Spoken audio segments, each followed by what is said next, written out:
Tenemos quórum, señor presidente. Por favor, la agenda del día. Buenos días. La Junta Directiva de la Academia Nacional de Medicina tiene el agrado de invitar a los individuos de número, miembros correspondientes nacionales y extranjeros, invitados de cortesía, profesionales del área de salud, estudiantes y público en general, a la sesión ordinaria que se realizará el día jueves 3 de abril del 2025 a las 10 de la mañana en modalidad presencial en la sala de sesiones de la Academia Nacional de Medicina y virtual por las plataformas Zoom y YouTube. Conferencia, el segundo punto del día, conferencia Servicio de Nefrología del Hospital Clínico Universitario, 56 años del trabajo, por el doctor Pablo Amair Miani, expresidente de la Sociedad Venezolana de Nefrología, y a continuación va a haber la tercera, una conferencia Anatomía de Testis y la Taller por el doctor Rafael Romero Reverón, invitado de cortesía. En vista del tiempo vamos a dar la segunda conferencia, que sería la Anatomía de Testis y la Taller por el doctor Rafael Romero Reverón, invitado de cortesía de la Academia Nacional de Medicina. El doctor Rafael Romero Reverón es médico graduado de la Universidad Central de Venezuela con especialidad en traumatología y ortopedia.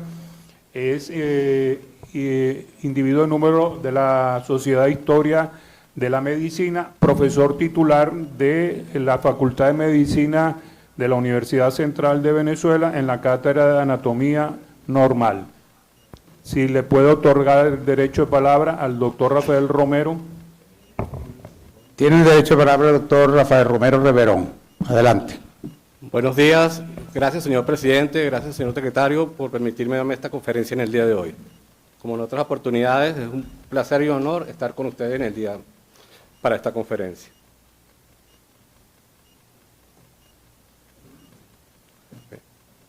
Como ya se mencionó, mi conferencia se denomina la Anatomía de Testis, la Taller.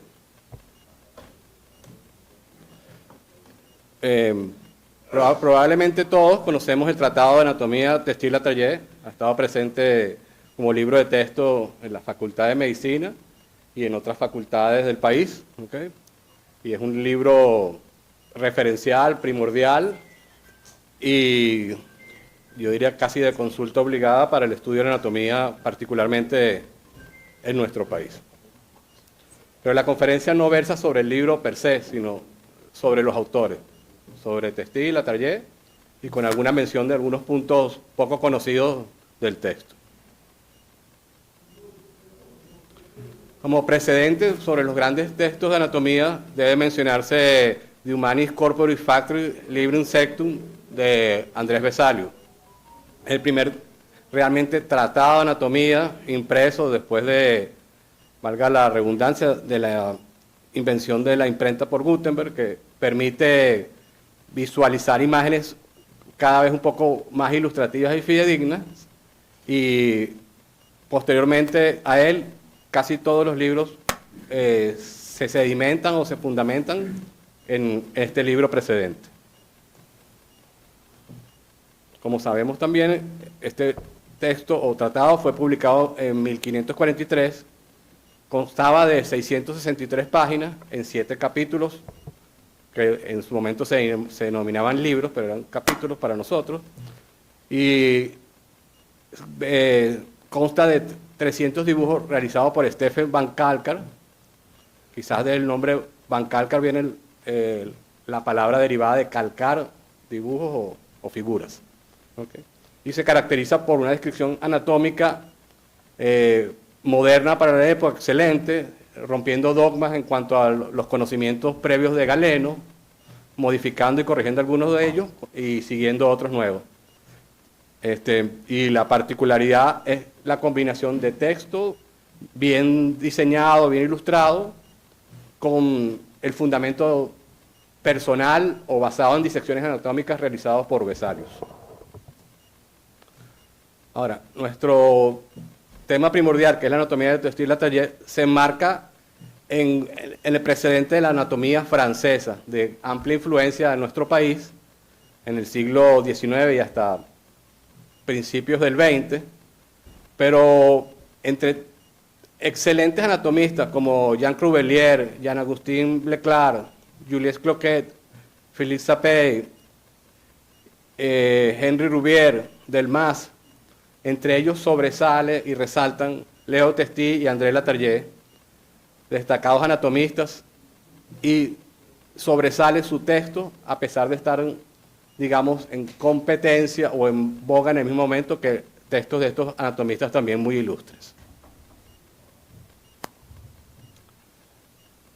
Leo Testi, que en realidad su nombre es Jean-Leo Testi Dinat, nació el 22 de marzo de 1849 en Saint-Nabil-Seigneur, Francia. Recibió una educación básica en un pequeño seminario en Berrenat y más tarde estudió bachillerato en Sarlat. En 1878 ingresó a la Facultad de Medicina de Burdeos. Tuvo un lapsus en sus estudios por la guerra franco-prusiana, donde participó como efectivo militar y también como aprendiz de médico. Luego que la guerra terminó, regresa a sus estudios y la culmina con una tesis doctoral titulada Un estudio de la alineación de la piel, un estudio fisiológico y clínico de la similitud de las regiones homólogas y órganos pareados. Su tesis fue reconocida y premiada con la medalla de plata de la Facultad de Medicina de París. También recibió el premio Godard de la Academia Francesa de Medicina. Todo ello como médico recién graduado, o sea que es relevante y resaltable. Y también esta tesis recibió la medalla de oro de la Academia de Ciencias de Burdeos.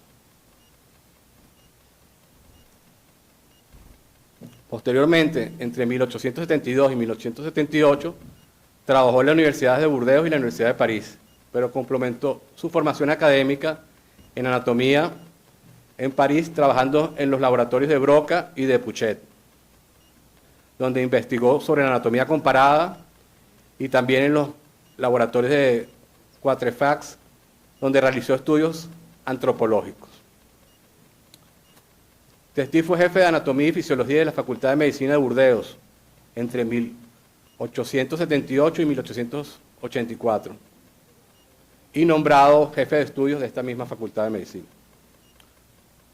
Posteriormente, en 1883, redactó el trabajo denominado Estudios de la longitud del flexor propio del dedo pólicis, también conocido como pulgar, dedo pulgar, en hombres y en los monos, el cual fue publicado en el Boletín de la Sociedad Zoológica de Francia.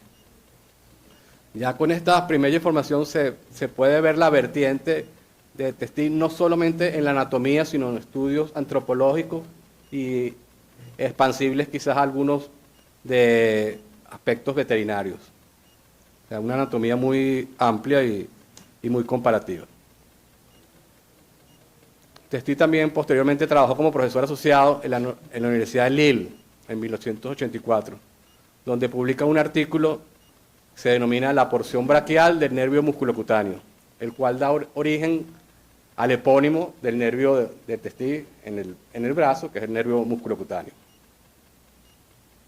También en 1884 publica Anomalías musculares en el hombre, explicado por anatomía comparativa y su importancia en la antropología. Este estudio presentaba una clasificación basada en las influencias individuales y regionales de las herencias de las variaciones del sistema muscular. Este trabajo también fue premiado en 1885 con el premio Broca de la Sociedad de Antropología de París. También recibió el premio Chateaubriand de la Facultad de Medicina de París y el premio Monthyon del Instituto de Francia. En 1887, que es un año trascendente e importante para los trabajos de Testi, publica primeramente un artículo denominado ¿Qué es el hombre para el anatomista?, el cual posteriormente lo usó como lección inaugural en las clases de Facultad de Medicina de Lyon. También en 1887, el profesor Testi publica el destacado Tratado de Anatomía Humana en 4 volúmenes. Casualmente, ese año, en 1887, es la fecha en que nace José Izquierdo acá, circunstancialmente o una casualidad. La segunda edición de este texto de anatomía, o de este tratado, es en el año de 1893. Leo Testí fue profesor en Lyon de 1886 a 1919. Se caracterizó, según se describe, por su puntualidad, su voz firme y pausada, así como por sus precisas descripciones del cuerpo humano, enriquecidas con conceptos antropológicos y filosóficos. Muchos de ellos transcritos a sus textos que conocemos de anatomía. La Academia de Medicina francesa lo nombra miembro correspondiente en 1895 y también fue presidente de la Asociación Mundial de Anatomistas. Esta ya no existe, pero en su momento concentraba a los anatomistas a nivel mundial. En 1905, en colaboración con Octavio Jacob y Henri Villet, publica un atlas de anatomía de secciones por regiones. Este es un texto bien práctico, una guía bien útil para ilustrar las disecciones, ya que las presenta como si fuera una pieza anatómica, inclusive con las jerinas separando las estructuras y señalándolas. Es un texto recomendable, no es muy largo, tendrá como 150 páginas, pero resume todo lo que usted va a ver en la sala de disección. En colaboración con Octave Jacob, publicó en 1909 un tratado de 2 volúmenes de anatomía topográfica con aplicaciones médico-quirúrgicas, que también es un texto relevante. Esta obra también fue premiada con el premio Monthyon de la Academia Francesa de Ciencias en 1911 y el premio Saint-Tour de la Academia Francesa de Medicina en 1912. Testí fundó y dirigió la Revista Internacional de Anatomía e Histología, aparte de ser presidente de la sociedad, así como también la Revista de Historia Natural del Sureste de Burdeos y los Anales de Ciencias Naturales de Burdeos y del Sureste.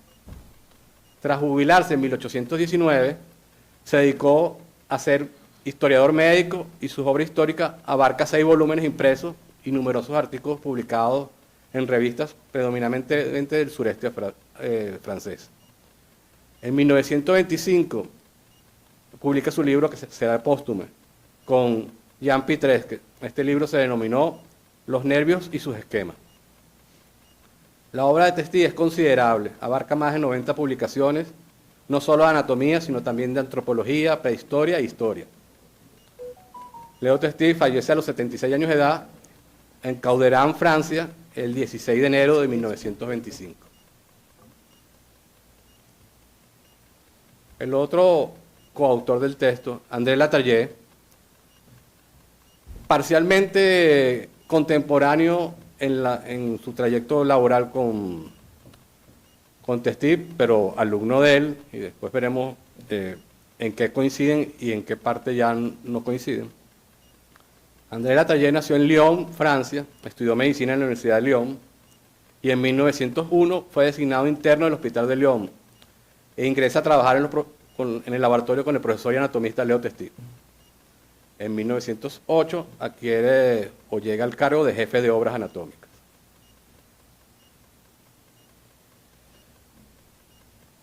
Latarjet también participó en la guerra, en la Primera Guerra Mundial, como jefe consultor de trauma, utilizando sus conocimientos o aprendizajes en esta guerra con la experiencia obtenida en el campo de batalla sobre fracturas de cráneo, columna y heridas abdominales en sus trabajos anatómicos posteriores.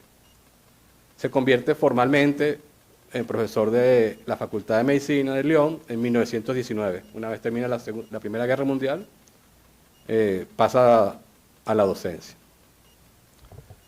Latarjet empleó sus hallazgos para la denervación quirúrgica sistémica, tanto de la curvatura mayor y menor del estómago, así como en la región suprapilórica, buscando con ello respetar el tronco de la rama derecha del nervio neumogástrico vago y evitar las paresias gástricas que su lesión producía. De ahí el epónimo de la rama vagal denominada Latarjet en la curvatura del estómago.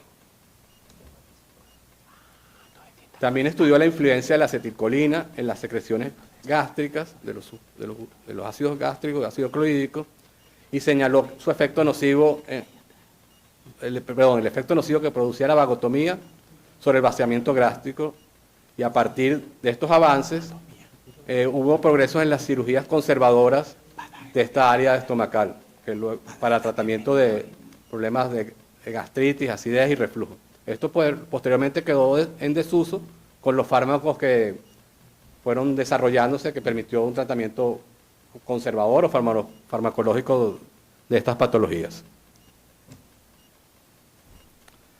Latarjet también trabajó en otros campos y en otras obras, entonces hizo contribuciones importantes de varios textos ya redactados individualmente por él, como la vascularización arterial del timo en 1911, la inervación gástrica y la degeneración, un estudio anatómico experimental y clínico en 1922, un atlas de trabajo práctico de anatomía en 1923, un trabajo práctico de anatomía y histología en 1926, otro texto denominado la anatomía quirúrgica del cráneo y del cerebro en 1938, y un manual de anatomía aplicada a la educación física y fisioterapia. Esta es otra vertiente de Latarjet, quizás menos mencionada, que es la anatomía dedicada al deporte. En 1920, junto con Georges Demery, funda el Instituto de Educación Física en Lyon, y a partir de 1923 participa en la enseñanza de la medicina del deporte, teniendo a su cargo la dirección de los cursos avanzados de esta materia y educación física en Lyon. En 1933 es electo presidente de la Federación Internacional de Medicina del Deporte, en una reunión en Torino, Italia, y ejerció la presidencia de 1933 a 1937. Y a similitud de su maestro, fue elegido miembro correspondiente de la Academia de Medicina en 1921 y fue elegido miembro honorario de la Academia de Medicina de Francia en 1936. Latarjet le gustaba viajar y hacer, digamos, lo que sería ahorita el trekking, caminatas y exploraciones. Recorrió parte de América, estuvo en México, estuvo en Colombia, donde también ha ayudado a mejorar unos diseños curriculares, Laponia y en otros sitios. Latarjet, en conjunto con Testi, publicó en 1921 el Compendio de Anatomía Descriptiva. Es el primer texto que comparten los dos. Como coautor del Tratado de Anatomía del profesor Testi, a partir de 1925, que es la fecha en que muere Testi, él queda a cargo de este texto, y la octava edición, francesa por supuesto, es publicada entonces en conjunto, y a partir de ese momento comienza a denominarse el Tratado de Anatomía Testi-Latarjet. Latarjet murió el 4 de mayo de 1847 a los 69 años en la ciudad de Lyon, donde siempre vivió.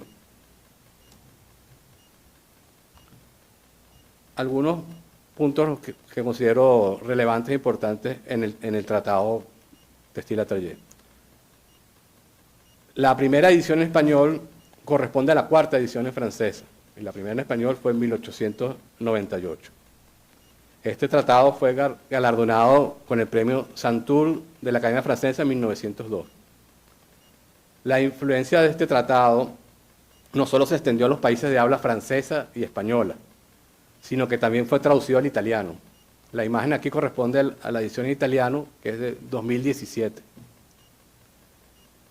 Pero la primera publicación en italiano es de 1894. Esto lo extiende por el uso del italiano en el Mediterráneo a otros países donde podría ser una lengua secundaria, como Croacia, por ejemplo. Pero también fue utilizado, aunque nunca traducido al portugués, en Portugal y en Brasil, como texto de estudio, como me han comentado otros profesores de anatomía que tenemos vínculo o contacto. Hasta donde sé y he podido investigar, no fue traducido a ningún otro idioma. Por ejemplo, nunca fue al inglés, porque en el inglés predomina, digamos, un texto paralelo que sería la anatomía de Gray. ¿Okay? El Tratado de Anatomía Testi-Latarjet consta en su octava edición, la de 1960, de 4 tomos para un total de 4.935 páginas, casi 5.000 páginas, y con 4.144 ilustraciones, dibujos, la mayoría colores, casi un dibujo por página. Este tratado podemos brevemente desglosarlo en sus 4 volúmenes. Podemos decir en él que el primer volumen consta de 1.198 páginas y está dedicado a la artrología, la osteología y la miología. El segundo volumen consta de 1.142 páginas y está dedicado a la angiología y el sistema nervioso central. El tercer volumen también consta de 1.142 páginas y está dedicado a las meninges y el sistema nervioso periférico, así como los órganos de los sentidos, el aparato respiratorio, el aparato fonador, las glándulas de secreción interna. Y por último, el cuarto volumen consta de 1.358 páginas y está dedicado al aparato digestivo, al peritoneo, al aparato urogenital. Las 1.144 ilustraciones pertenecen a los ilustradores gráficos de Debye y Duprey. El tratado se publicó continuamente hasta 1978 y posteriormente se hicieron reediciones hasta el 82. Hablo de de francés y español. El italiano, como dije, ha continuado un poco más. El Tratado Textil-Latallé fue incorporado o traído a la docencia en Venezuela por el doctor Pablo Acosta Ortiz en 1893. Relativamente, comparado a la fecha inicial, que fue 1887, y la segunda edición, que corresponde a 1893, relativamente para esos tiempos cronológicos, incorporado novedosamente en nuestra Facultad de Medicina. Y este viene a sustituir al libro de Vargas, denominado Curso y Lecciones y Demostraciones Anatómicas, que es de 1838. Unos 60 años duró el libro de Vargas, que era nuestro libro referencial, que tenía un hándicap importante, que es que no tenía ilustraciones, era solo texto. En este tratado hay una particularidad que es la presencia o la mención en el cuarto tomo y en la página 429 de la octava edición, dice literalmente: inervación intrínseca, un guión, profesor Dr. Rubén Rodríguez de la Universidad de Caracas, lo cual es un error porque no es la Universidad de Caracas, pero dice que ha descrito un elemento nervioso especial de formación extrínseca que determina la sensibilidad de la región del mesoapéndice. Esta mención la hace Michel Latarjet, que es el hijo del doctor Latarjet, padre, que también fue anatomista y traumatólogo, como quizás el doctor aún puede comentar, tiene una técnica particular para las lesiones del hombro, que es la lesión de la operación de Latarjet. El doctor Rubén Rodríguez Escobar es el único americano entiéndase en todo el continente, que está mencionado en este texto.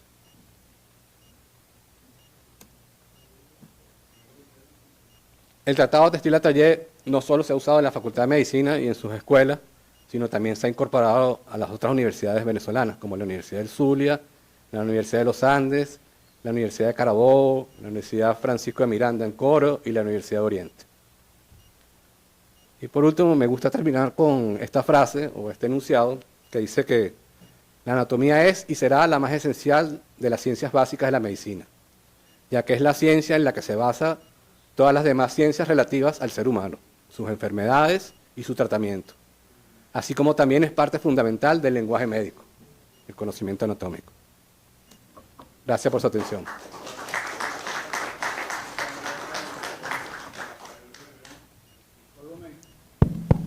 Muchas gracias, doctor Rafael Romero Reverón.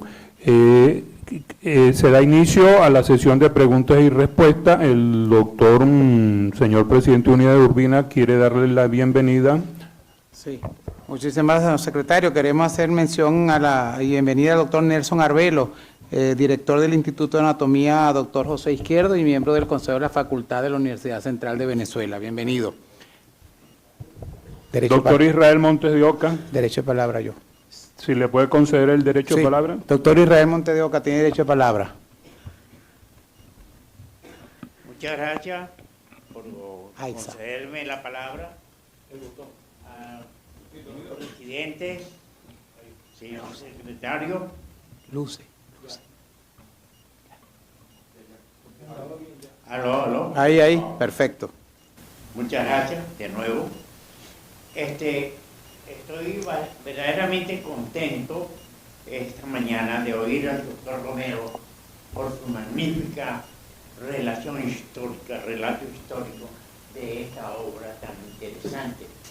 del Tessy Latarguet. Yo la estudié en esto como todos nosotros, probablemente, en la ciudad de Mérida, que era utilizada por un célebre anatomo-patólogo o patólogo llamado doctor Rangel, que era muy exigente en ese momento cuando cursábamos los primeros años de medicina. Lo que yo quiero decir es, con esta intervención mía, es que Tessy y Latarguet, los dos, forman parte de esa gloriosa época del siglo XIX, en la cual se desarrollaron tantas figuras eminentes para darnos a nosotros un legado como significa esta anatomía normal. Me acuerdo mucho, voy a ser muy breve de todas maneras, de cuando había estudiado en ese libro, la anatomía en la ciudad de Mérida, donde empecé a estudiar, había incluso la letra pequeña de ese libro que explicaba los mínimos detalles de lo que significaba la anatomía completa de la medicina, y por eso hace un legado hasta ahora donde todavía se estudia la anatomía de forma completa. Pero tengo dos preguntas para el doctor Romero, para terminar. La primera es, ¿qué cambios ha habido desde que la Tessy Latarguet hicieron su libro hasta ahora en la anatomía propiamente dicha? A ver si ha habido algunos cambios. En una reciente reunión que tuvimos con el doctor José Luis Ceballos y otros colegas para formar un nuevo comité, hablábamos de compartimientos en la anatomía. Entonces, yo quisiera que el doctor Romero nos dijera y nos explicara qué es el compartimiento, porque eso sí no recuerdo haberlo leído en el libro de Tessy Latarguet. Ese es algo moderno, algo distinto, especialmente para la intervención de los cirujanos para hacer cualquier tipo de cirugía. Eso por una parte.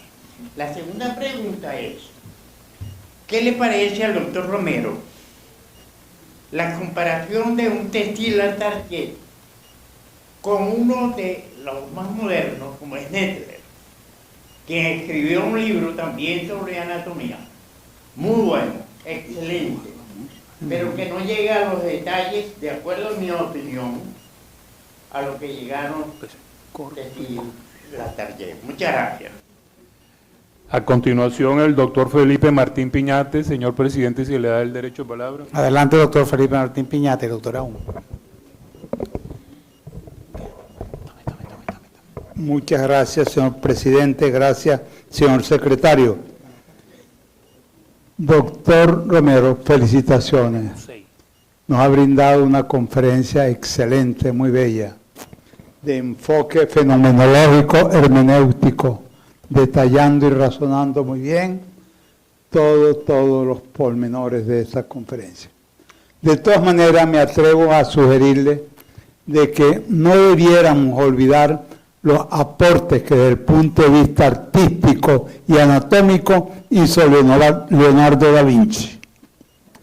También considero, por otra parte, que esta conferencia es un sincero y profundo homenaje a nuestros grandes maestros. 1. Francisco Mobrún, que además de gran anatomista, dibujante, fue un gran cirujano. Y otro, Pablo Izaguirre, extraordinario anatomista y también muy bueno en cirugía de parte ósea. Yo considero que su aporte en el día de hoy es de gran importancia desde el punto de vista histórico y académico, y le reitero mis felicitaciones. Gracias. Doctora Isa Müller. Tiene la palabra la doctora Isa Müller. Gracias.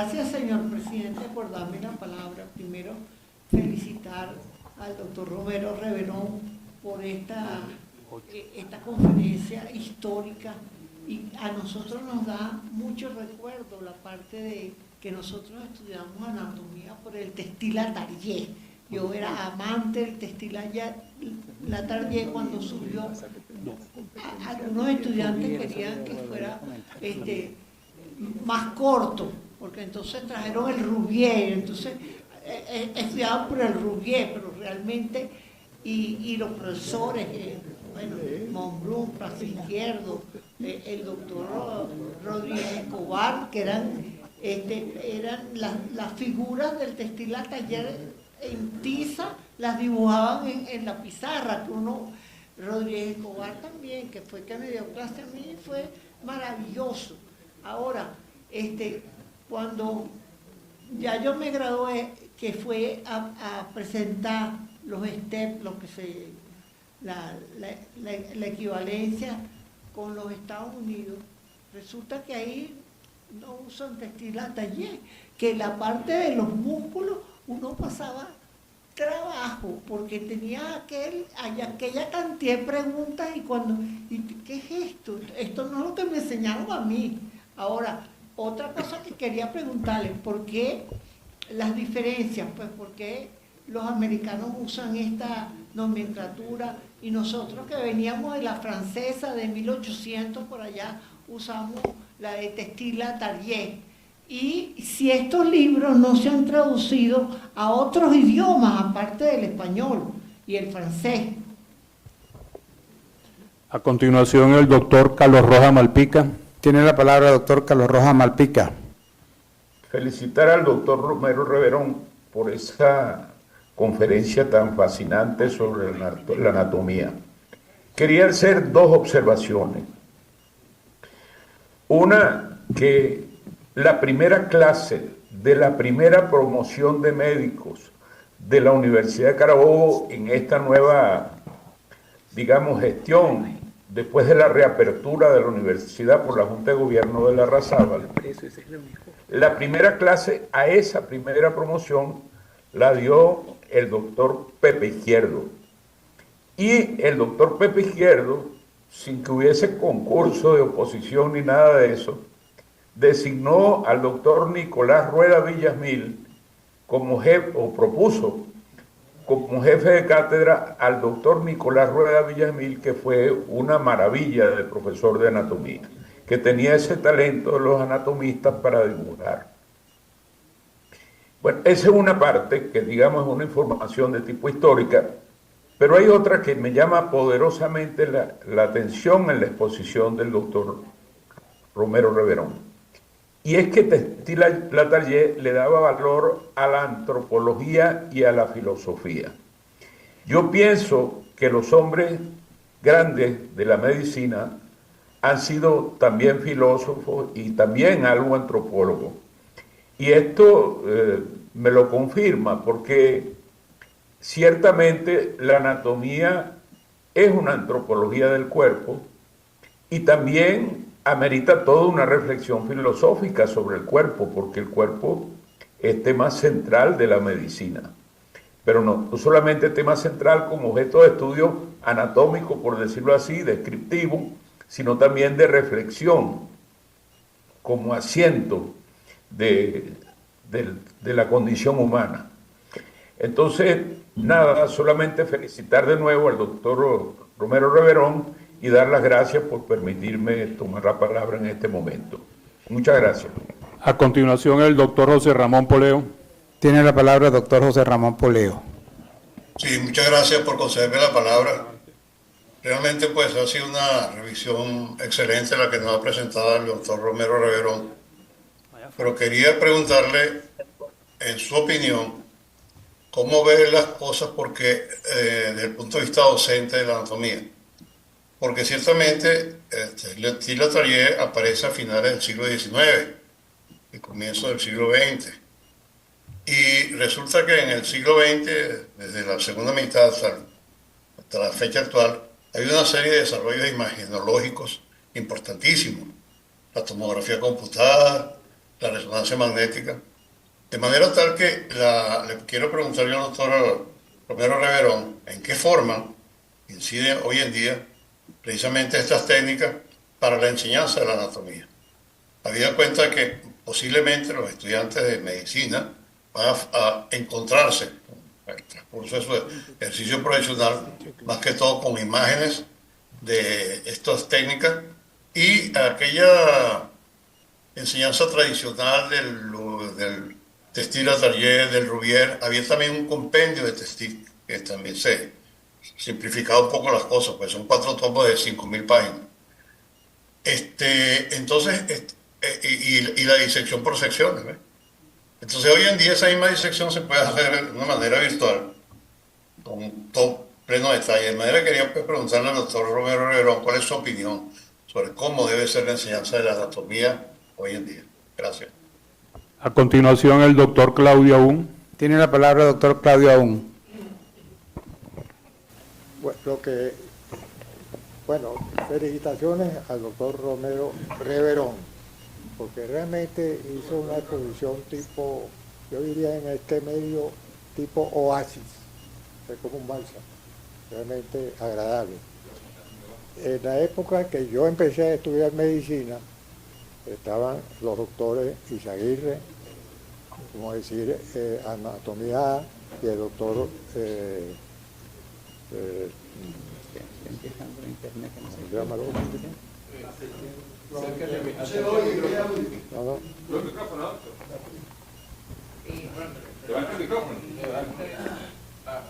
el doctor Monbrú.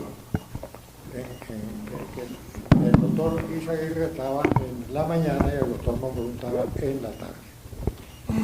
Fue el año en que, en fin, yo compré textil atelier, lo tenía en la cabeza por recomendaciones y tal, pero hubo sugerencias de que era muy largo, los 4 tomos, y que se estudiara por Rubier. Y mucha gente le pareció, oye, es más fácil, es más corto, tiene menos páginas, etc. En mi opinión personal, realmente yo pienso que textil atelier no hay comparación en versus Rubier. Yo le pregunté al doctor Aníbal Rueda, que era el preparador del primer año, le dije, bueno, doctor, aquí recomiendan por un lado a Rubier y por otro lado a textil atelier. Entonces me dijo por todo el cañón, doctor, yo le recomiendo textil atelier. Y ahí lo tengo en mi casa. Recuerdo que cuando empecé a operar cadera, yo tuve la suerte en 6º año de que se habían acabado las cuestiones del trabajo del seguro social, y entonces en el servicio de la Guaira de traumatología hubo una cosa única, había 7 jefes de servicio. La gente dirá, bueno, ¿cómo va a haber 7 jefes de servicio? Sí, se rotaban de año en año. Ismael Carrera universitario, Sánchez Pacheco militar, que era, bueno, no voy a nombrar ellos, no voy a poner mentiroso. Y la opinión salía esa discusión por el tipo de neurótico, y la gente decía, textil atelier es un libro que está por encima, de acuerdo a la opinión muy personal, por supuesto, de Rubier. No voy a agregar más cosas. Felicitado otra vez al doctor Romero. Muchas gracias. A continuación, el doctor Jaime Díaz Bolaño. Tiene la palabra el doctor Díaz Bolaño. Muchas gracias por darme la palabra, señor presidente, señor secretario. Felicitaciones, Romero Reverón, que siempre nos trae unas cosas muy modernas y también unas cosas más antiguas, pero que tienen que ver con la historia.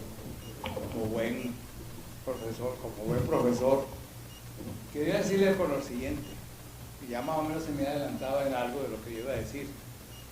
Todos comenzamos con un textil, pero hay que ver lo que es meterse a textil en la cabeza. Eso es difícil. Dígame, Muy difícil. Yo tuve que estudiar primer año de medicina en Maracaibo, porque no había cupo aquí en Caracas. Y un grupo de 73, 75 jóvenes nos mandaron para Maracaibo. Y allá tuve la suerte, por decirlo así, ya lo nombraron aquí el doctor Rueda. El doctor Rueda venía pues de ser un alumno, diríamos, del doctor José Izquierdo.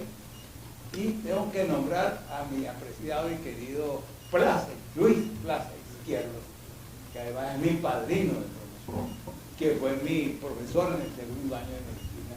Él nos daba solamente cráneo, cerebro. ¿Por qué nosotros estudiamos muy bien? Es que era imposible meterse uno solo, aquel libro de texto en la cabeza, era imposible. Solamente cargarlo, ya era un trabajo. ¿No? Cargarlo era difícil y prendérselo 1000 veces.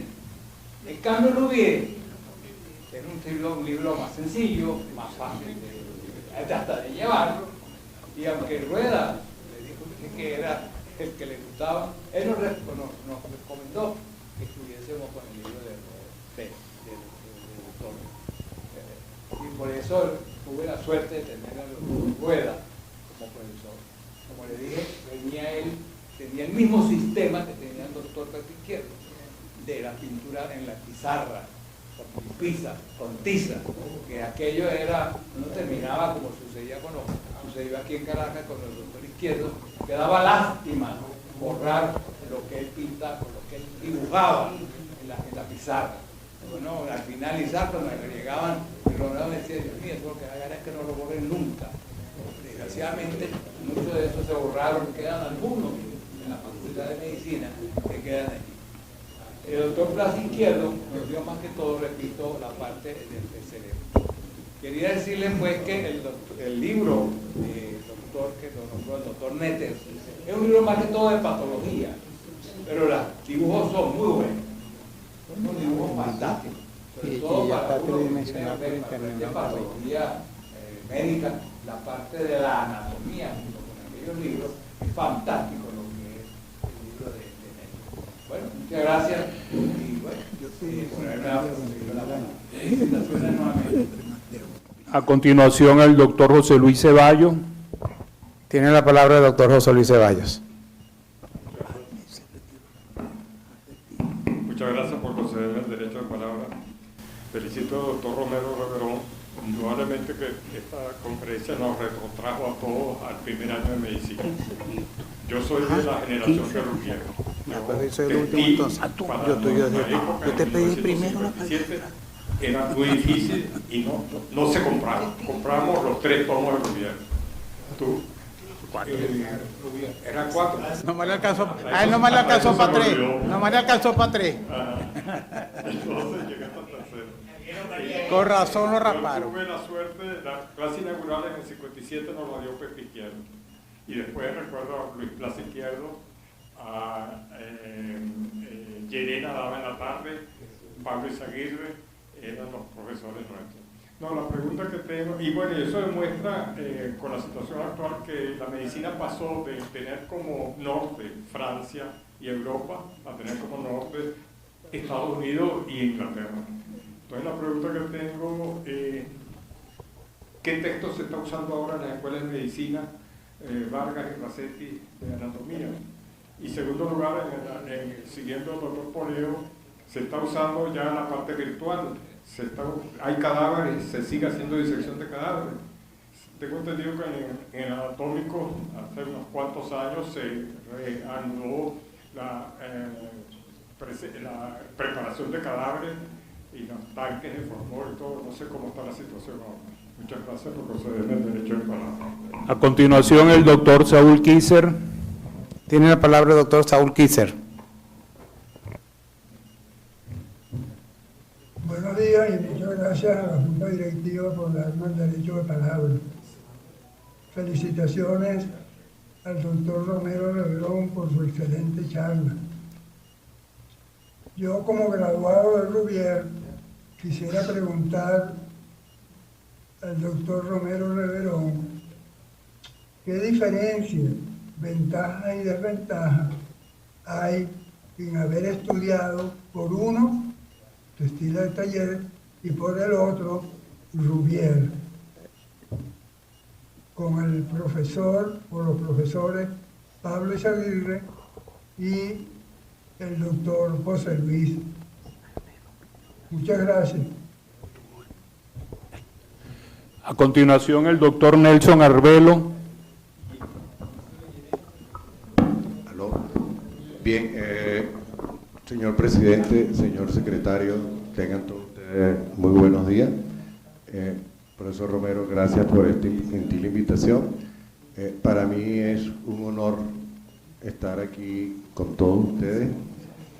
Bien, yo, profesor Romero, lo felicito, pero yo coincido con usted que después de Andreas Vesalio, indiscutiblemente pasaron 5 siglos para que apareciera justamente el testigo, ¿sí? Y aparte de ser un libro que hoy en día yo lo considero histórico, es mi opinión personal, un libro histórico, no para estudiar anatomía, lo digo como profesor de anatomía que soy.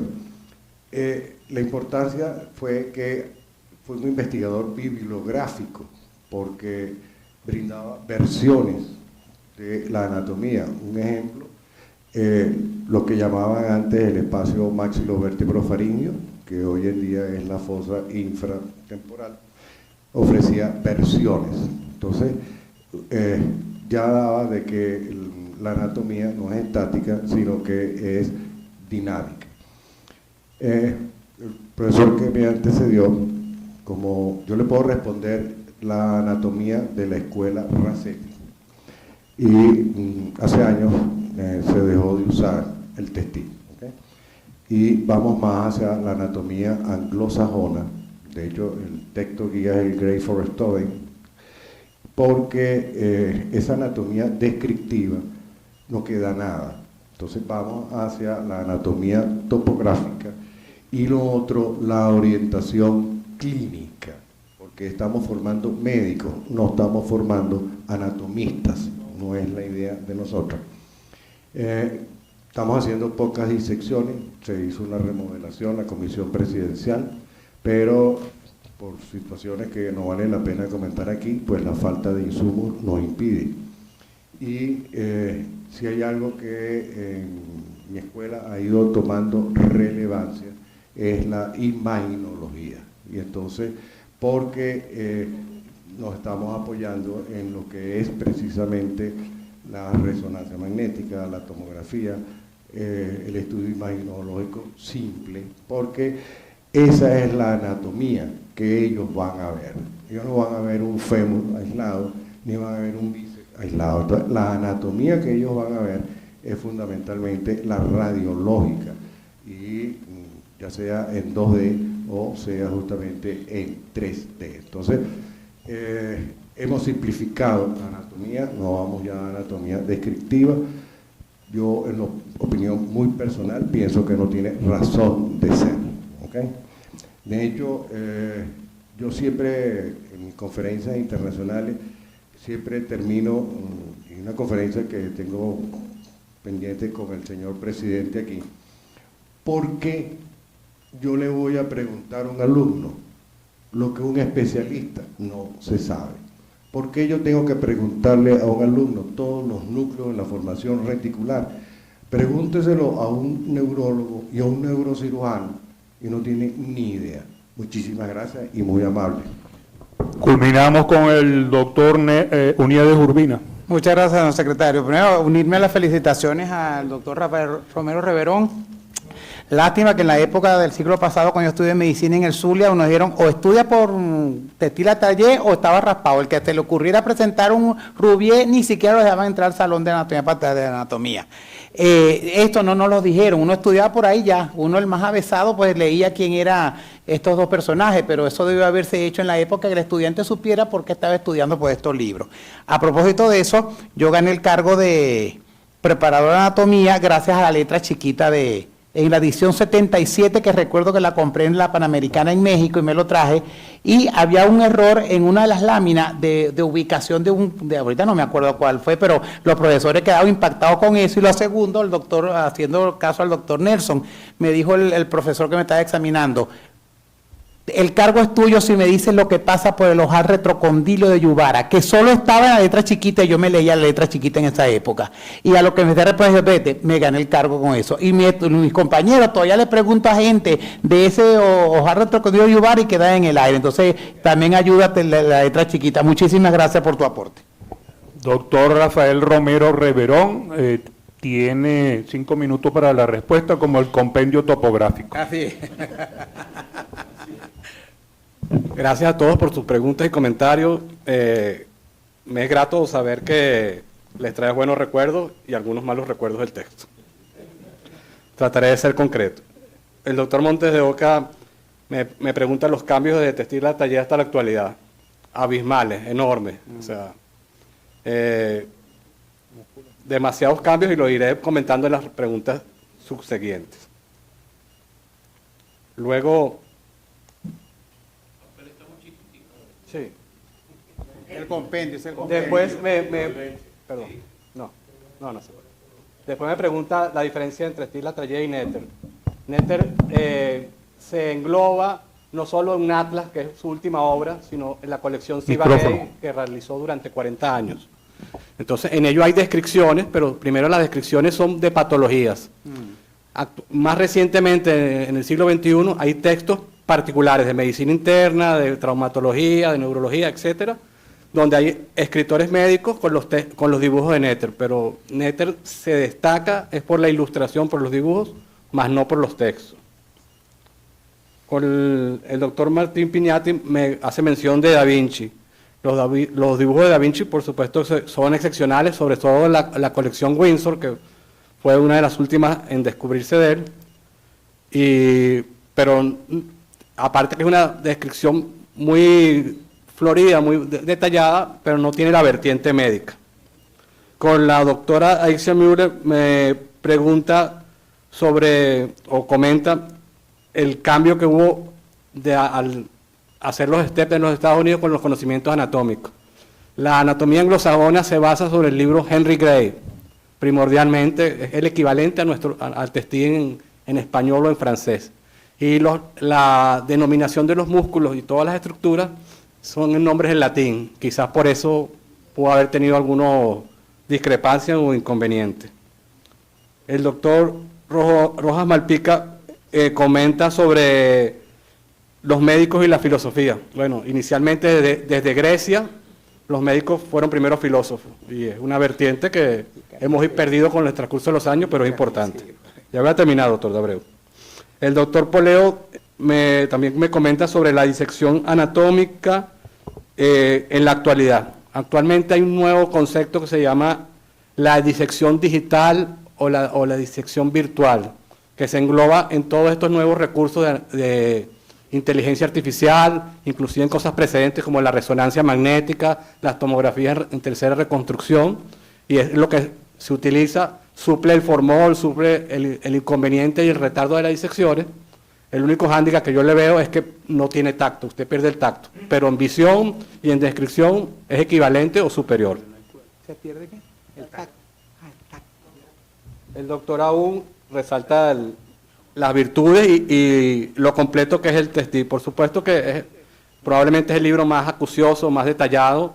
Esa es su vertiente positiva. Su vertiente negativa es, bueno, que para un alumno de primer año es como muy fuerte, mucha carga, y irse a la letra pequeña por parte del profesor no luce muy didáctico ni muy pedagógico. El doctor Ceballos también se engloba en ese tipo de comentarios y dice que estudió por el Rubier. Yo particularmente también estudié por el Rubier, pero ambos tienen su cosa favorable o su vertiente favorable. Ningún conocimiento absoluto, dogmático. Todos los textos son válidos. Okay. Luego el doctor Albero hace y le agradezco la señalización de cómo es la docencia en la escuela Racetti. Yo por la escuela Vargas puedo decir que todavía intentamos mantenernos en las disecciones, no tenemos el número de cadáveres que teníamos antes, pero sí tenemos cadáveres. Se trabaja con las disecciones hasta donde las capacidades y las limitaciones nos permiten. Y creo que el doctor Urbina también comenta lo de la letra chiquita y lo dogmático que era en su momento el textil Latallé, sin ser peyorativo o comparativo, un momento llegó a ser casi la Biblia en el estudio anatómico para muchos profesores y para muchas personas. Espero haber contestado lo que se preguntó. Gracias. Muchas gracias, doctor Rafael Romero Reverón. Siguiendo la agenda del día, señor presidente, tocaría la conferencia El servicio de nefrología del Hospital Clínico Universitario, 56 años de trabajo, por el doctor Pablo Amair Miani, expresidente de la Sociedad Venezolana de Nefrología, coordinador de la unidad de hemodiálisis del Hospital Clínico Universitario, expresidente de la Sociedad Venezolana de Nefrología, miembro honorario de la Sociedad Peruana de Hipertensión Arterial, expresidente de la Sociedad Latinoamericana de Diálisis Peritoneal, miembro del capítulo latinoamericano de diálisis domiciliaria, miembro del Comité Andino de Salud Renal. Señor presidente, si le puede conceder el derecho de palabra. Tiene la palabra el doctor Pablo Amair. Adelante con la conferencia. Él está online para la sesión de preguntas. Buenos días. Para mí es un placer y un gran honor poder estar junto con ustedes aquí en la Academia Nacional de Medicina de Venezuela.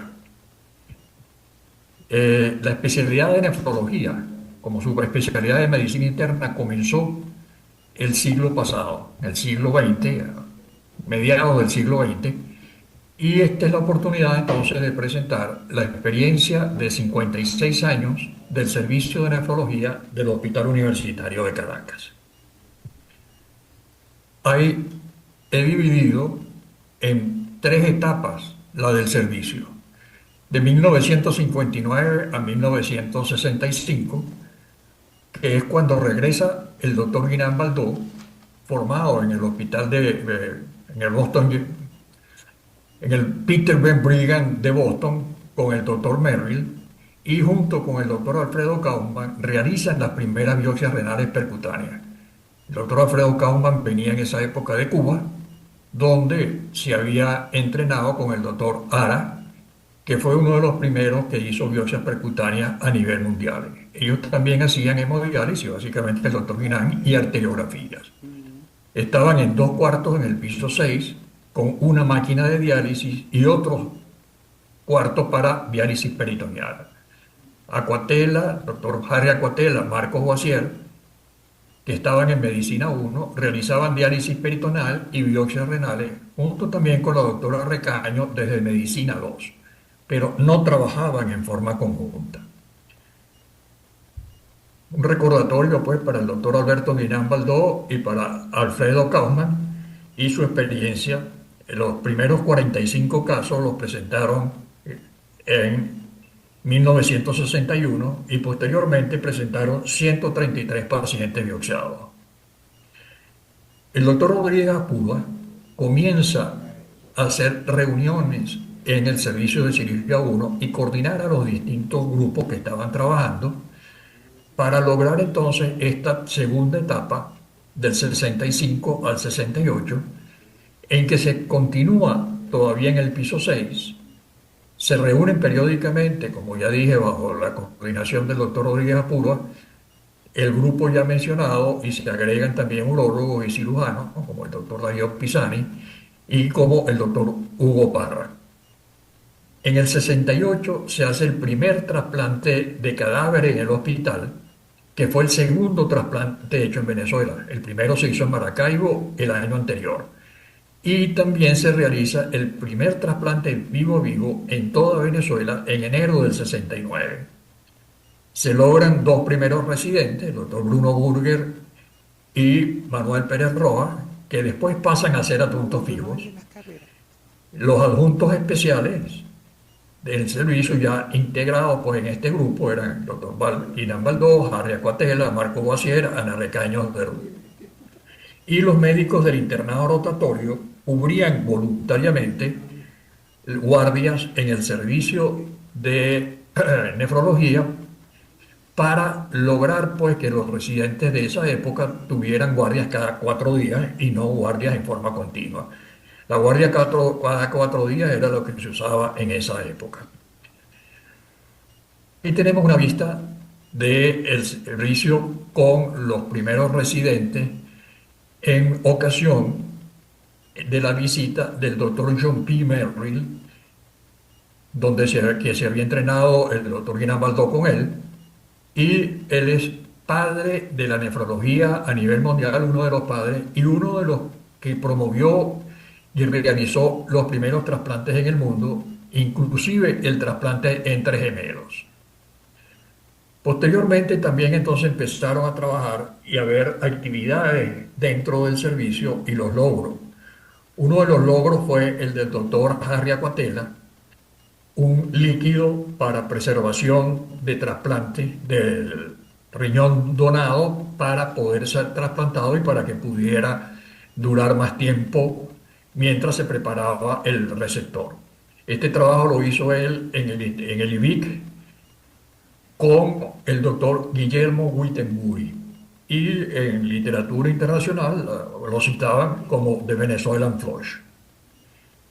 El doctor Omar Domínguez, cirujano fijo del servicio, como veremos posteriormente, y circunstancialmente o extracurricular, tenía la mejor colección de palmas en Venezuela y fue presidente vitalicio del Grupo de Palmeros de Venezuela. Entonces, desarrolló el doctor Omar Domínguez, junto con el resto del servicio, modificó la biopsia renal a cielo abierto, permitiéndola hacerla con anestesia local y sin usar aguja de biopsia, tomando una cuña del tejido renal con bisturí y haciendo hemostasia local. No hubo complicaciones fatales ni hematoma renal. Posteriormente, el doctor Nelson Medero publicó su experiencia con 25 casos más. Desarrolló también el doctor Domínguez el implante del catéter de diálisis, técnica de recolección del catéter, y se logró un diseño de un paral para diálisis peritoneal crónica por el doctor Harold Hill. Entonces, estas actividades se cumplieron inicialmente y se continuaron en la llamada tercera etapa, que es desde el año 1969 a la actualidad. En abril del 69, al salir de residencia masculina de las instalaciones que habían en el piso 11 del hospital, se creó en esa área la unidad de diálisis y trasplante, con hospitalización, oficinas administrativas y áreas especiales para trasplante y hemodiálisis. Los primeros adjuntos seguían trabajando en cirugía, medicina 1, 2 y 3, urología y cardiología. El primer director de esta unidad de diálisis y trasplante renal fue el doctor Rodríguez Apúa. Posteriormente vinieron el doctor Hugo Parra, el doctor Alberto Vinán Baldó, y el doctor Hugo Parra, que es que hizo y logró las primeras modificaciones arquitectónicas del servicio. Mejoró la zona de diálisis, se construyó un auditorio y un pabellón de cirugía. El doctor Marcos Boissier posteriormente cambia el nombre de unidad de diálisis a servicio de nefrología y trasplante. Los jefes posteriores, José Weisinger, Ezequiel Bellorín, desde el 2003 hasta el 2017, el doctor Harold Hill lo sustituye en el 18 y la doctora Arminio desde el 2018 hasta la actualidad.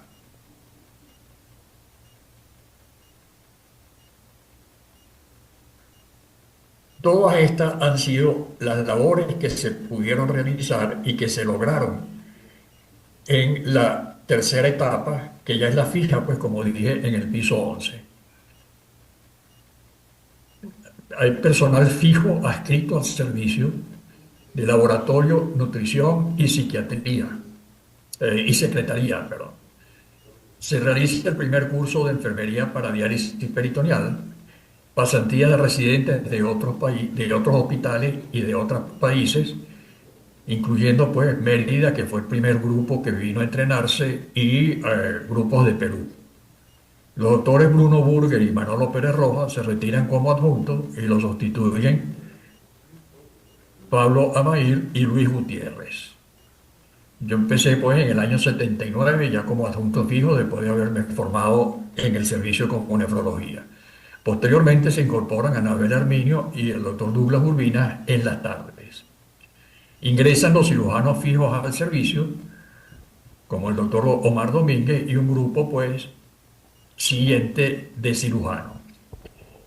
En el 80 se crea la sección de diálisis peritoneal ambulatoria continua, una de las primeras unidades de diálisis peritoneal ambulatoria continua en Venezuela. Esta técnica empezó en el año 78, o sea que se comenzó aquí muy cerca después de haberse hecho en otras partes del mundo. El Laboratorio de Investigación para el Centro Nacional de Diálisis y Reumatología se crea en el año 83 en las instalaciones del servicio. Tenemos también, se desarrolla también una sección de ecocardiografía con la doctora Thais Suárez y Gastón Bici. Se amplía a través pues, del doctor Harold Hill en el 2002 la sección de diálisis peritoneal y se comienza a hacer diálisis peritoneal automática. Desde el 17 para acá, la doctora Lila Mendoza está encargada de la coordinación. El personal, bueno, ya lo hemos mencionado varias veces, los cirujanos pasantes, y hubo una gran integración con gastroenterología, con el doctor Vicente Lecuna Torres y con Juan Carlos González, que hacían arteriografías y trabajamos en conjunto durante una epidemia de hepatitis B en la sección de diálisis. Personal, tenía secretaria, todo el grupo que ha pasado, nutricionistas fijas en el servicio, bioanalistas fijos en el servicio. La primera jefa de enfermera fue Delia Leal y posteriormente se fue formando un excelente grupo de enfermeras que todas fueron entrenadas en el servicio de nefrología. Y un personaje muy especial, la secretaria de consulta externa, con una gran capacidad organizativa y de control de esta sección, la licenciada Auristela Millán. Como ya dije, pues los primeros residentes fueron el doctor Bruno Burger y Manuel Pérez Rojas, y se ha llegado en la actualidad hasta 117 residentes que rotaron por el servicio. En el año de 1980, el posgrado es reconocido por la Universidad Central de Venezuela y la primera tesis de grado es la doctora Indiana Cabrera, que era de la República Dominicana y se quedó en Venezuela, con lesiones digestivas en los pacientes en diálisis peritoneal ambulatoria continua. Son vistas de los grupos, el doctor Guinan Baldó, al lado de él está el doctor Merrill, atrás está el doctor Rodríguez Apura, el doctor Hugo Parra, el doctor Marcos Boisier, doctores Weisinger y Bellorín acompañando pues, a este grupo, y la actual jefa del servicio, la doctora Anabela Arminio. La evolución de los materiales que hemos tenido en el servicio también es importante, porque se empezó a trabajar muy cerca de los inicios de estas técnicas a nivel mundial.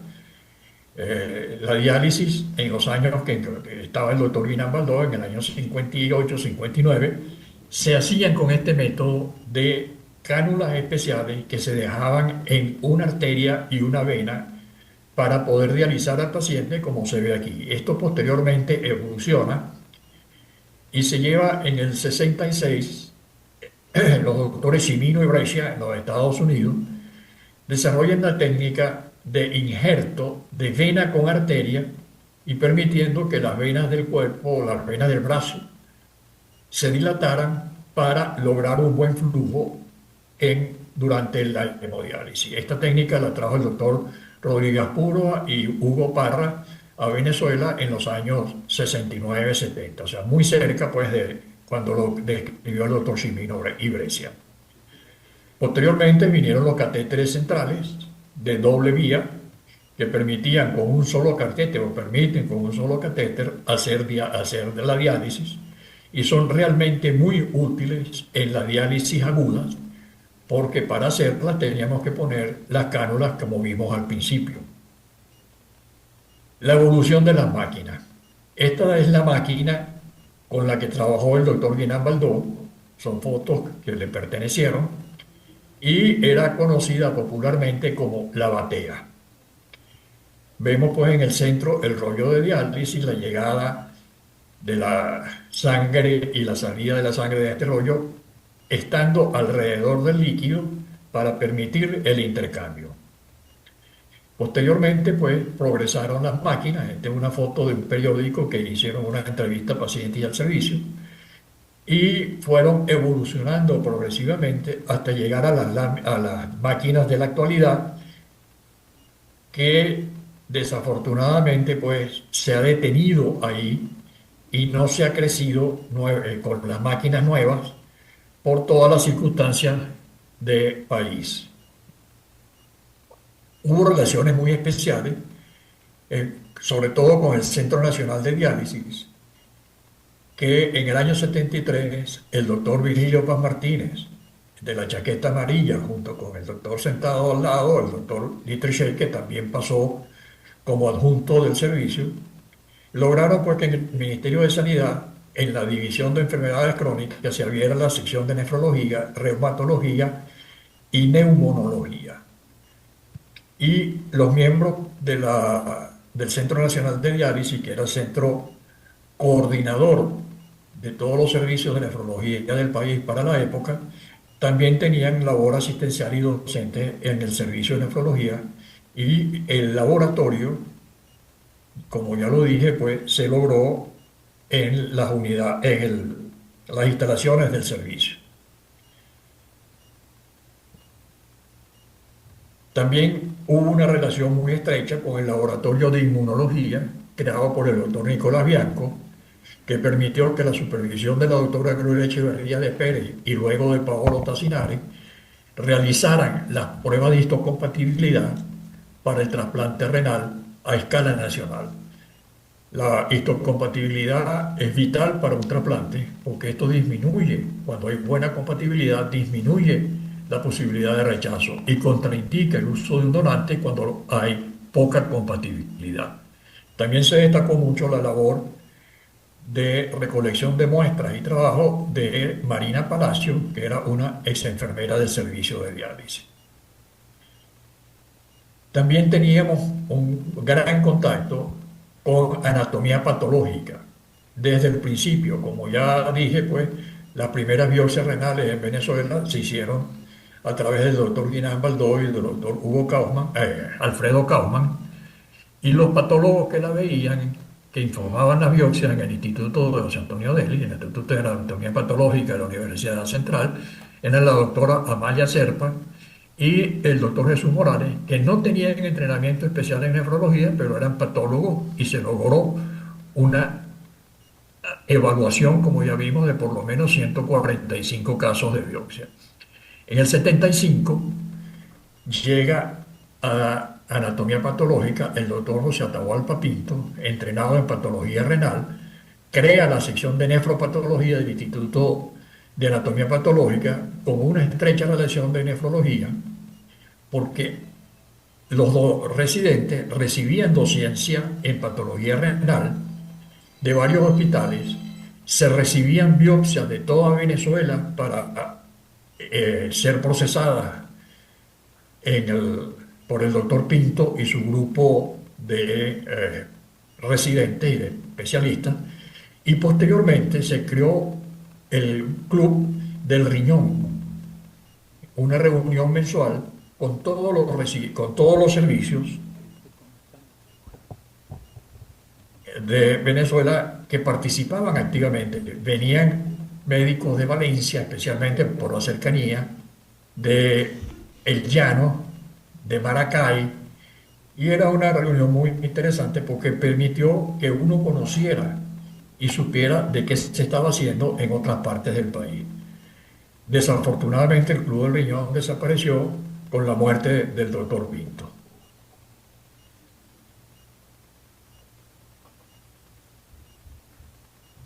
El otro relación de grupo y muy especial fue con la ONTV, la Organización Nacional de Trasplante, que se encargaba, dirigida también por la doctora Milanés, que era también adjunta del servicio de nefrología, para localizar, hacer pesquisa de donantes y la extracción de órganos.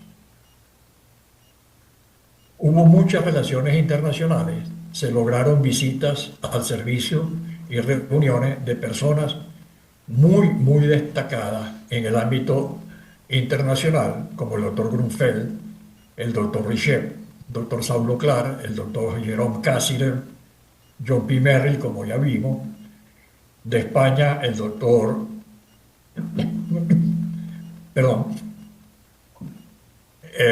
Y también tuvimos al doctor Oriópulo, que fue el que desarrolló a nivel mundial y logró que se diseminara como técnica en la diálisis peritoneal ambulatoria continua. Para ir terminando, el hospital universitario alcanzó a realizar 1.200 trasplantes. El programa de trasplantes se suspende desde el 2014. Se realizan por lo menos 800 hemodiálisis crónicas en forma mensual con los distintos pacientes que están en la unidad de diálisis crónica. 1.000 o más pacientes se han entrenado en diálisis peritoneal ambulatoria continua. 117 residentes han pasado por el servicio en el posgrado reconocido por la Universidad Central de Venezuela y han salido como especialistas en nefrología.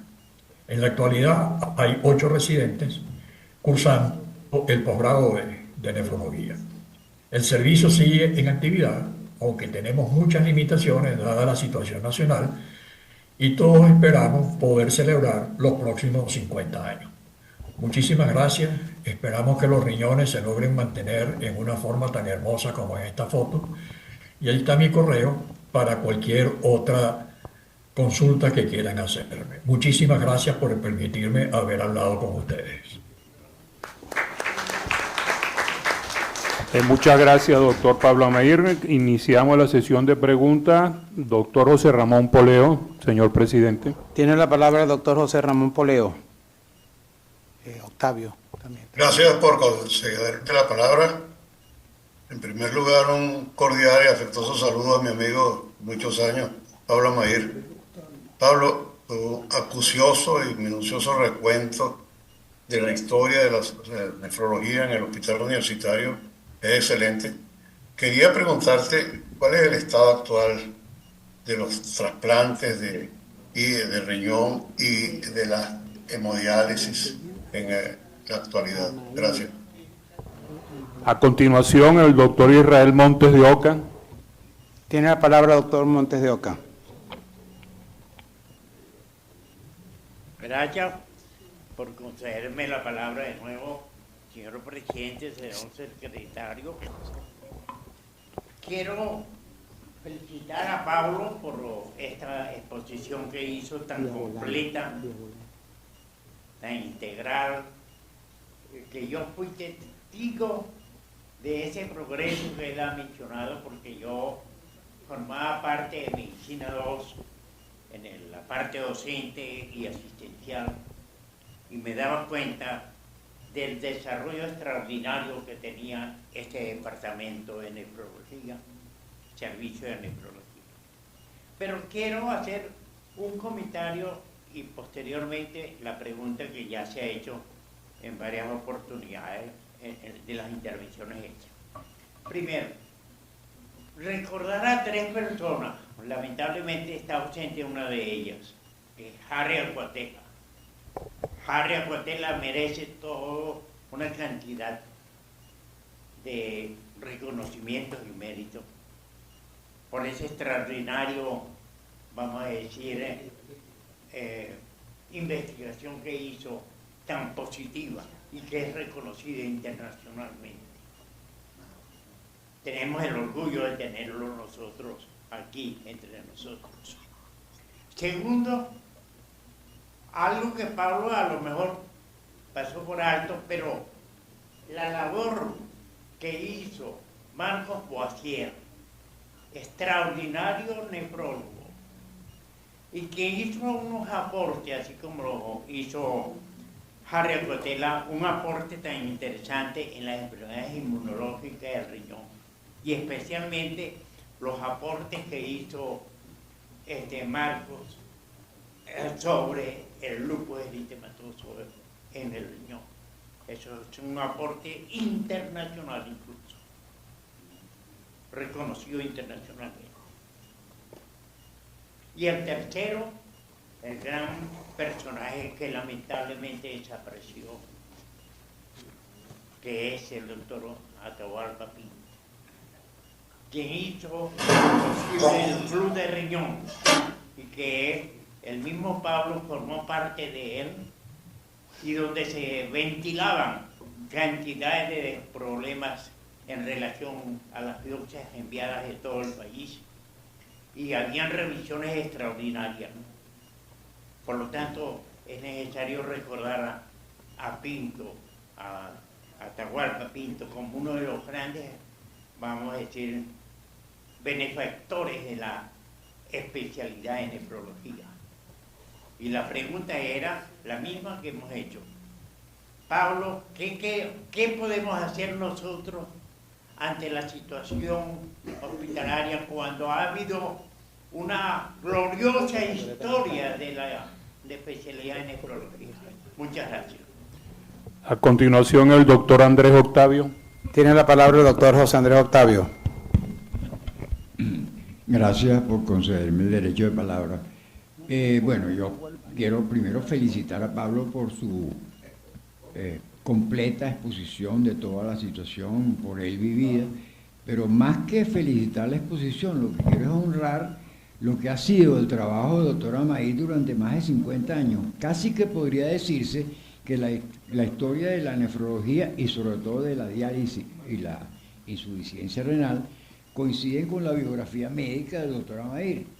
Realmente ha sido pues una dedicación durante todos estos 50 años al trabajo con nefrología, diálisis, enseñanza de la nefrología a los demás, a los otros especialistas, que ha sido una cosa muy profunda, de la cual nos hemos beneficiado cardiólogos, hipertensólogos e internistas, y ha sido un trabajo constante. Pablo incluso todavía imparte clases de fisiopatología en la escuela Racetti sobre la parte renal. Quería hacer una pregunta, pero coincide con lo que planteó el doctor José Ramón Poleo y lo que planteó el doctor Montes de Oca. ¿En qué estamos? ¿Cuál es la situación y qué salidas o qué soluciones? ¿Para dónde vamos? Gracias mil, Pablo. Tiene el derecho de palabra el doctor Felipe Martín Piñate, vicepresidente. Muchas gracias, señor presidente. Intervengo porque realmente esta es una conferencia que, al igual de la que nos brindó hoy el doctor Romero Reverón, de enfoque fenomenológico hermenéutico, con un aspecto histórico muy bien interpretado.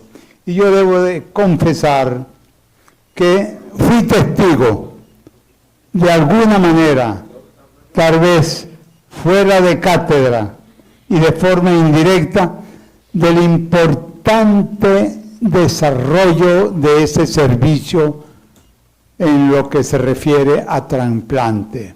Y quiero citar dos hechos.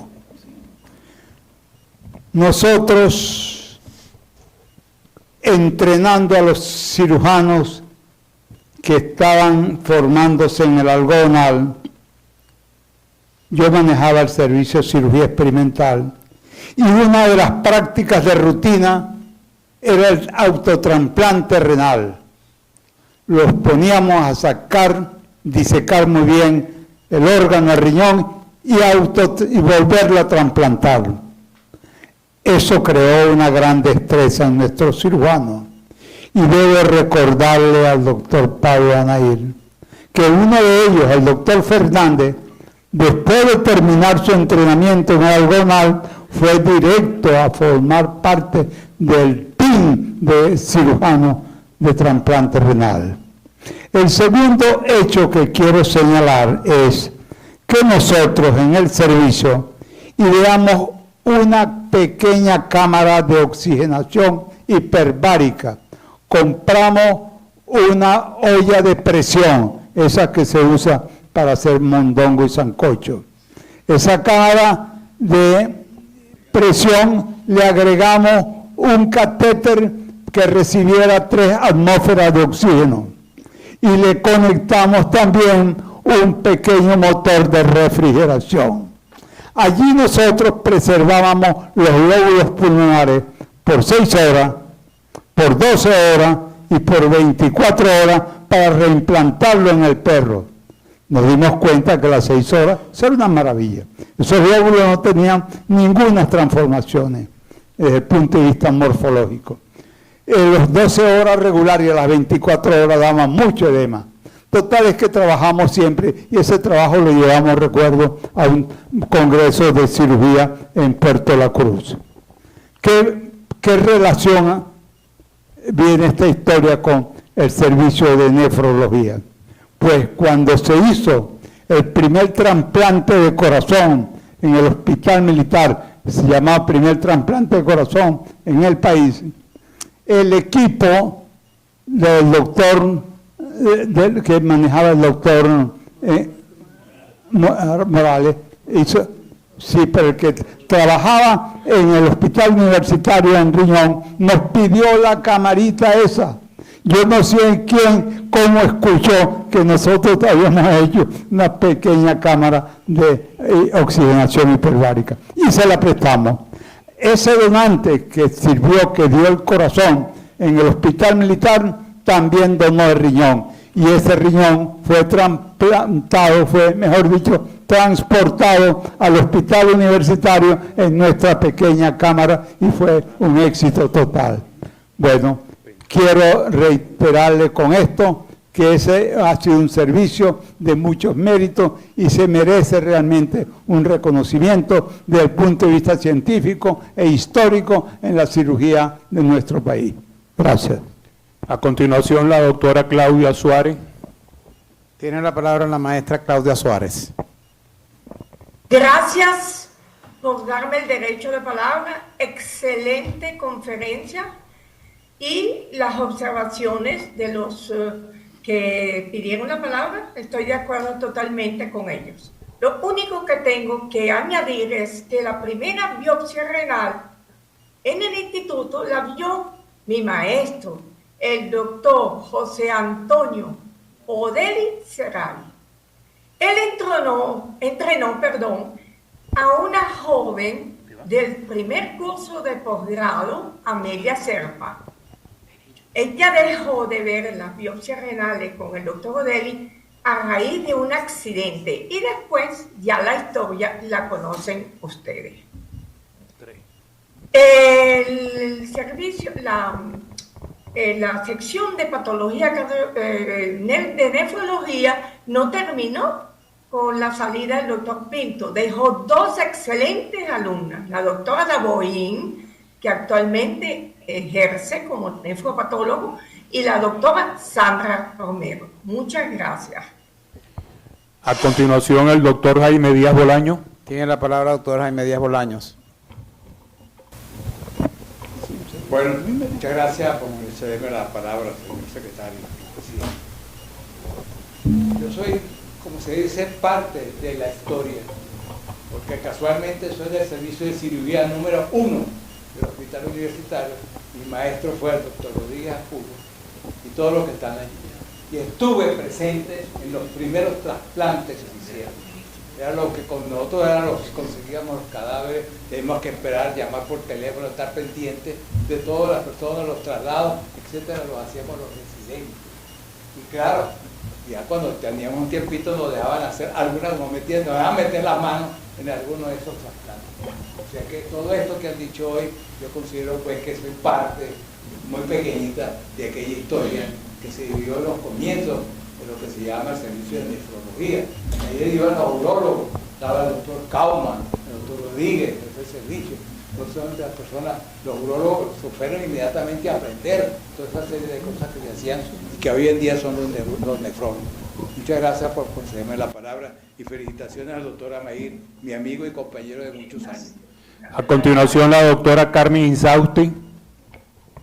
Buenos días. Tiene la palabra. La verdad que lo que me mueve a participar es que Pablo me ha movido muchísimos sentimientos y recuerdos. Yo estuve en el servicio de nefrología siendo bachiller en las vacaciones entre quinto y sexto año y aprendí muchísimo del manejo de líquidos y de desbalance, etcétera, de todo ese grupo que él ha nombrado allí. Muchísimas gracias, Pablo, me ha encantado verte, de verdad que sí, pero mi pregunta gira alrededor del dato que has nombrado, que desde 2014 no se hagan trasplantes en el universitario. ¿Podrías un poquito aclararnos qué pasa con esa gente que con seguridad sigue necesitando trasplantes? Muchísimas gracias por concederme la palabra y me encanta haberte visto. A continuación, el doctor Uníades Urbina. Muchas gracias, señor secretario. Bueno, primero felicitar al doctor Amair por esta interesante historia de este servicio pionero. Y bueno, siempre recordar un poquito que el primer trasplante renal se hizo en Maracaibo con el doctor Rodríguez Iturbe en el 60, que fue de cadáver a vivo, y en el 68 fue el primer trasplante de vivo a vivo en el hospital universitario. La verdad sea dicha. Bueno, muchísimas gracias. Adelante, secretario. A continuación, la doctora Doris Perdomo y culminamos con la doctora. Adelante, doctora Perdomo, tiene derecho a palabra. Muchísimas gracias por concederme la palabra. Felicitaciones al doctor Amair.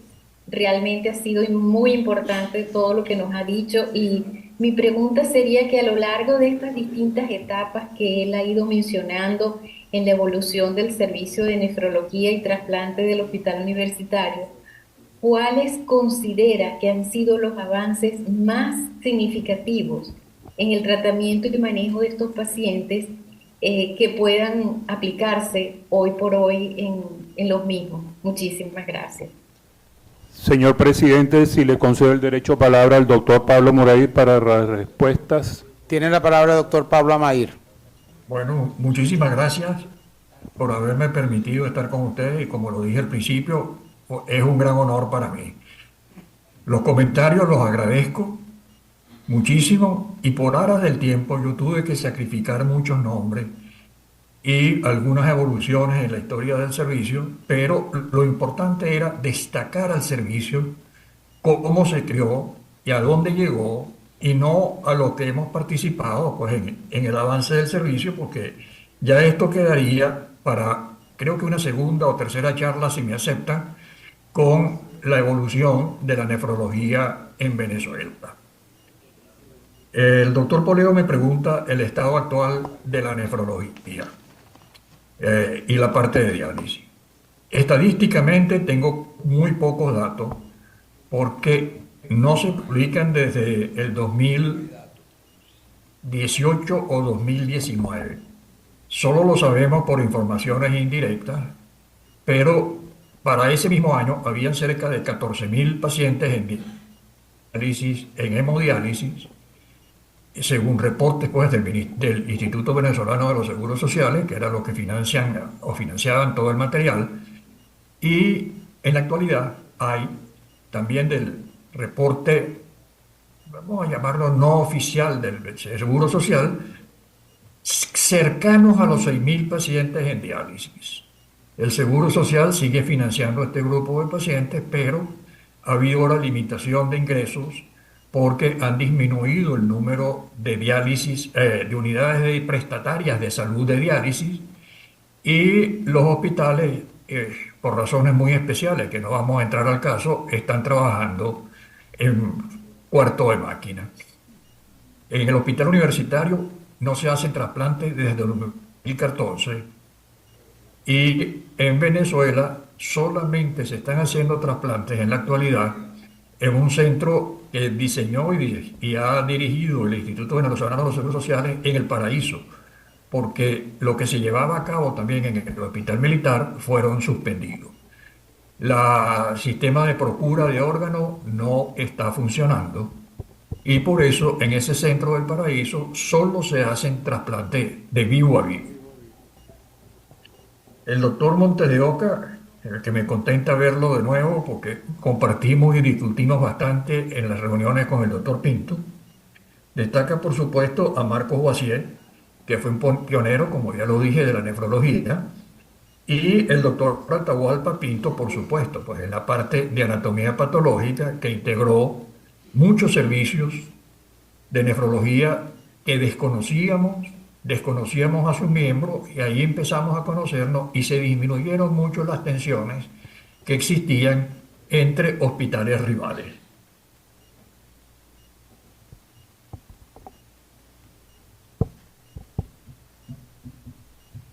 El doctor mencionó, entre los logros de lo que habían realizado, el autotrasplante.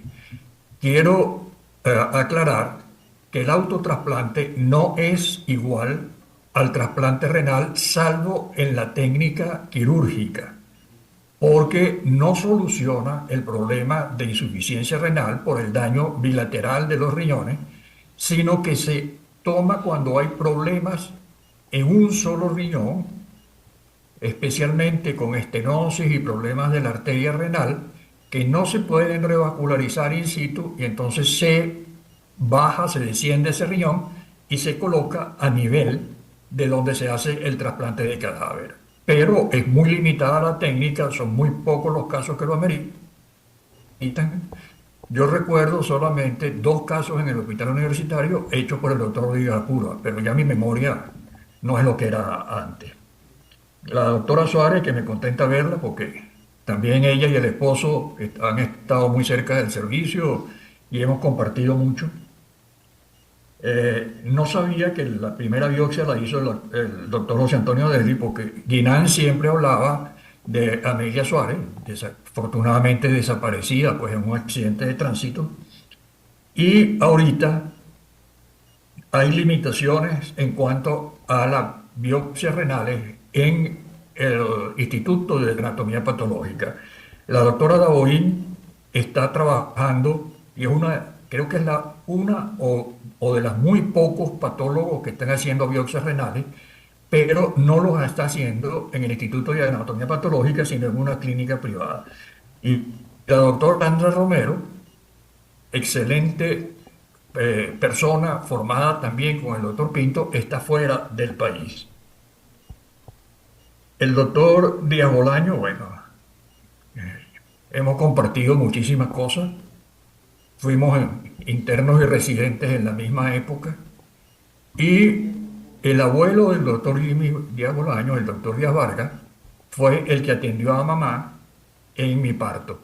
O sea que el doctor Díaz Vargas es el responsable de que yo esté hablando ahorita con ustedes. Como ya adelanté, el trasplante renal pues no se está haciendo en el hospital por toda la serie de problemas. La aclaratoria de que el primer trasplante de cadáver se hizo en el estado Zulia la presenté yo también ahorita en la charla. El primer trasplante renal en Maracaibo fue de cadáver. Cuando uno dice de cadáver, pues es porque se toma, el donante está ya fallecido y se le extrae el riñón después del fallecimiento, ya sea por muerte cerebral o por paro cardíaco no recuperable.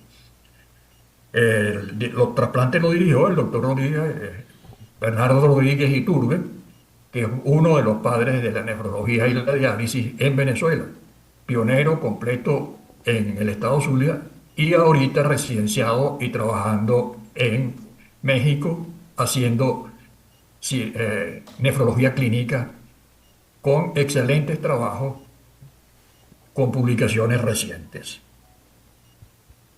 Y los logros más importantes del servicio, bueno, fue primero crear un concepto de nefrología, que es la nefrología, lograr que se enseñara en forma adecuada, que hubiera rotación de los médicos, que no se proyectara hacia afuera el servicio, y la consecución de máquinas, de técnicas que fueron evolucionando durante el tiempo, como mostré, pues los accesos vasculares, cómo pasaron, las máquinas de hemodiálisis, los trasplantes, cómo se lograron, la histocompatibilidad, y desafortunadamente pues esto ha disminuido notoriamente, aunque se siguen formando residentes en el hospital. Y ya vamos, pues, 117 egresados del servicio de nefrología del hospital universitario, inicialmente unidad de diálisis y trasplante renal.